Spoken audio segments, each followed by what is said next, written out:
The distress beacon had stopped transmitting 3 hours ago. Sergeant Vexeth knew what that meant. The outpost was gone, overrun by the Kresh swarm. His squad of elite Valerian shock troops had been dispatched for extraction, but now they were the ones who needed saving. "We're surrounded," hissed Corporal Gennare, her optical sensors scanning the darkened corridors of the abandoned mining facility. 17 signatures. No 20. They're everywhere. The Kresh didn't take prisoners. They didn't negotiate. They consumed everything organic in their path, leaving only silent tombs behind. Private James Kurtz checked his weapon for the third time in as many minutes. The only human in an otherwise Valerian unit, he'd been assigned to the squad 6 months ago. The Valorians had been skeptical. Humans were new to the galactic stage, their military doctrine untested against real threats. "Suggestions?" Vexeth asked, his proud warrior's voice carrying an edge of desperation he'd never shown before. "We fight," growled Gennare. "We die with honor."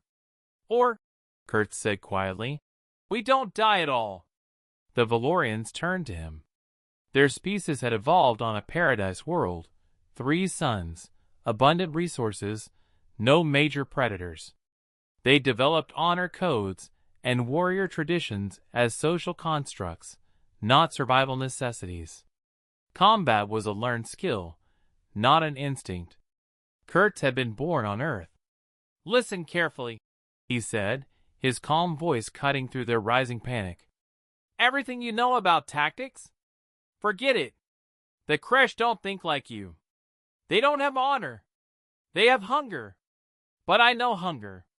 He pulled up the facility schematic on his arm display. "Humans spent 200,000 years as both predator and prey. We learned to think like both. The Kresh are predators. That makes them predictable."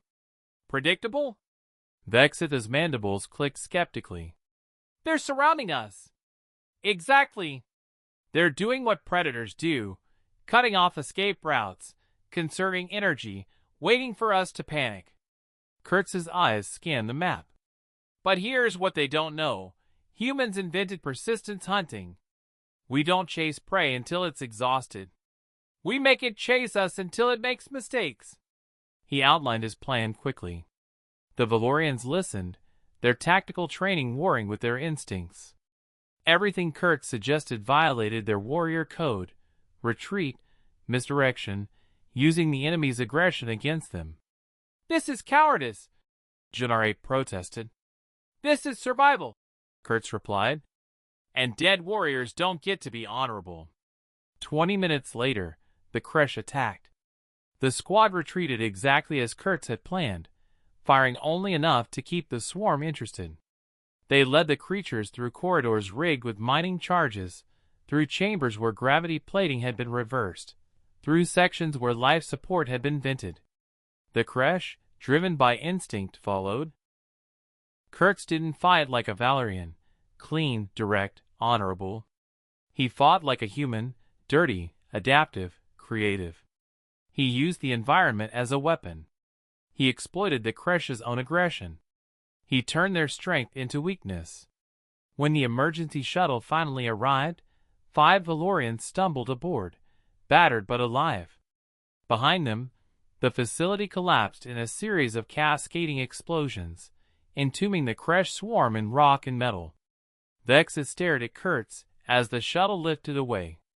"You killed them without honor. I kept you alive," Kurtz said simply, checking his squad for injuries.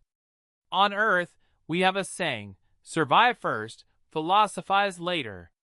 "Your species is terrifying," Gennare muttered, but there was respect in her voice now. Kurtz smiled tiredly. "You know what's really terrifying? I'm one of the nice ones.